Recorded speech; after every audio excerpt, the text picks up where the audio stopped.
Tervetuloa Simple Finnish Stories-kanavalle. On sunnuntai-ilta ja normaalisti kaupunki valmistautuisi nukkumaan. Mutta tänään kukaan ei nuku. Mattikaan ei saa unta ja kadulta kuuluu outoa meteliä. Tänään opimme yhden tärkeän asian suomalaisesta kulttuurista. Ota mukava asento ja lähdetään katsomaan, miksi Matti ei saa unta. Luku 1. Outo meteli yössä. On myöhäinen sunnuntai-ilta.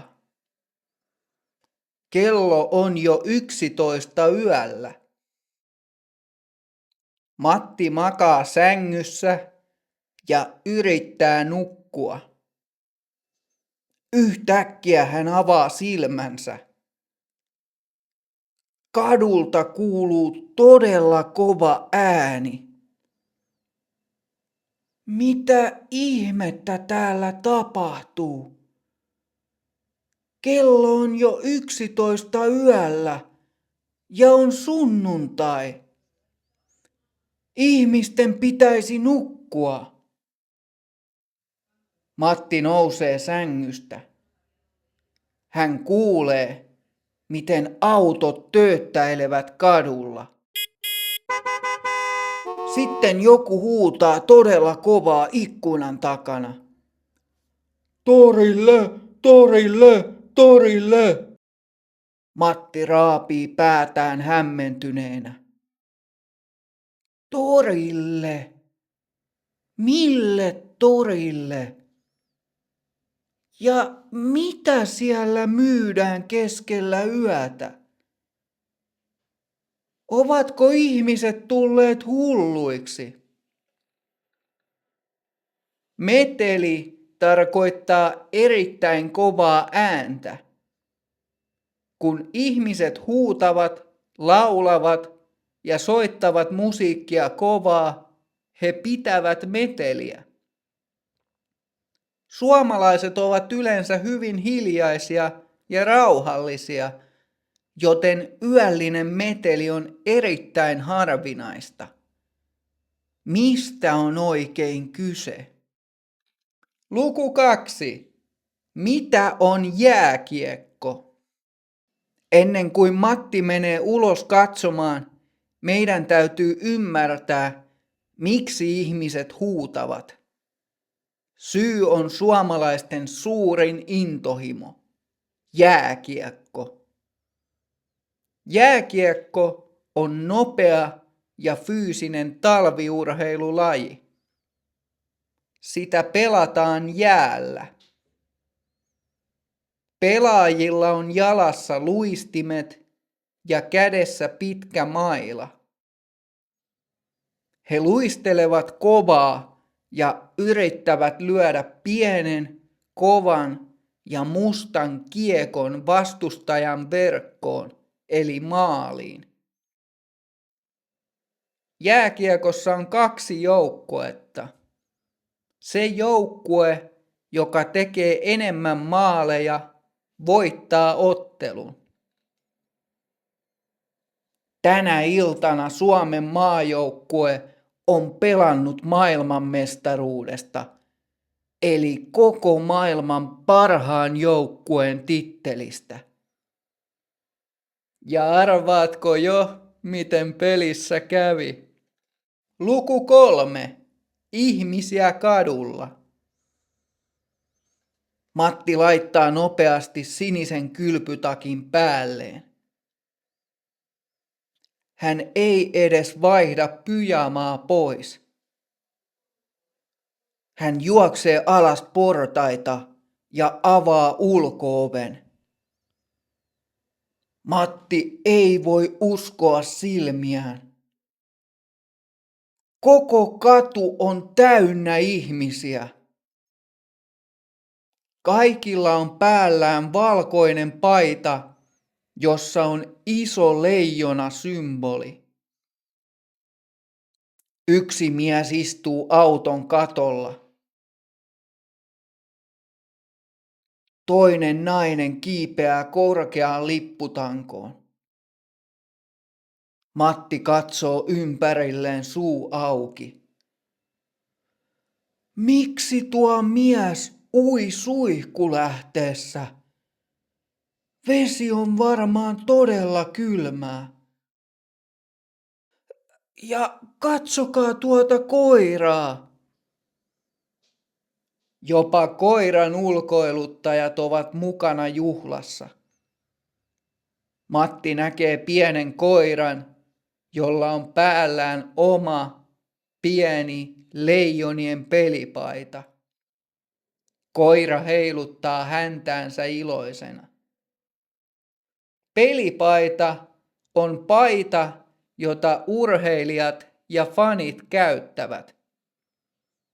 Suomen jääkiekkomaajoukkueen paita on usein valkoinen tai sininen, ja siinä on leijonan kuva. Siksi Suomen joukkueen lempinimi on Leijonat. Luku 4. Poika saunoo. Yhtäkkiä Matin viereen juoksee hänen urheilullinen naapurinsa Teppo. Tepon kasvoihin on maalattu sinistä ja valkoista väriä. Isosta kaiuttimesta soi kovaa suomalainen pop-kappale. Poika saunoo, se tanssia, laulaa ja huutaa, kannusta champanjaa, poika on tullut kotiin. Ihmiset laulavat mukana. Poika saunoo.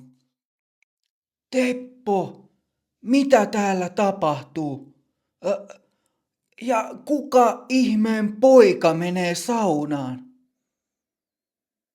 Teppo huutaa onnellisena ja halaa Mattia. Matti, me voitimme!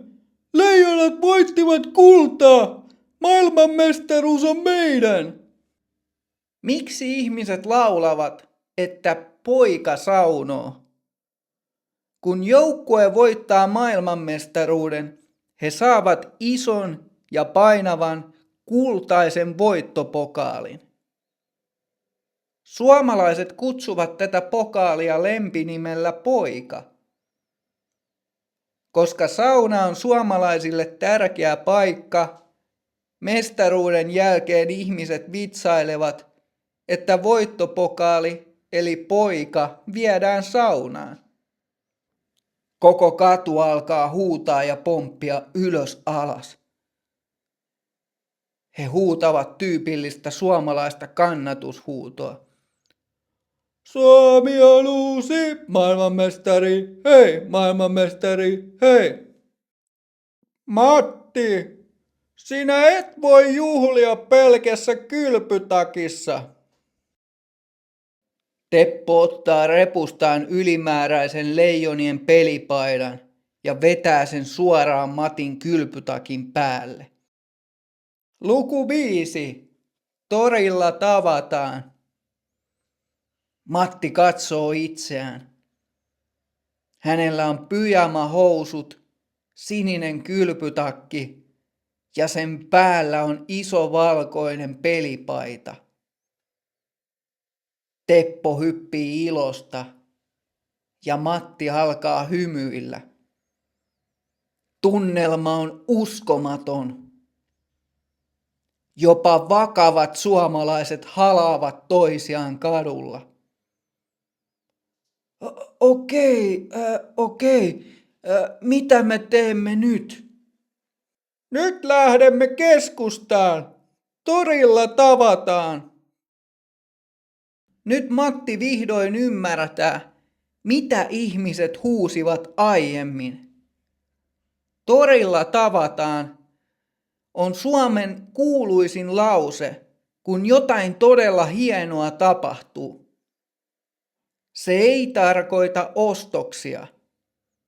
Se tarkoittaa, että kaikki kaupungin ihmiset menevät keskustaan kauppatorille juhlimaan voittoa yhdessä.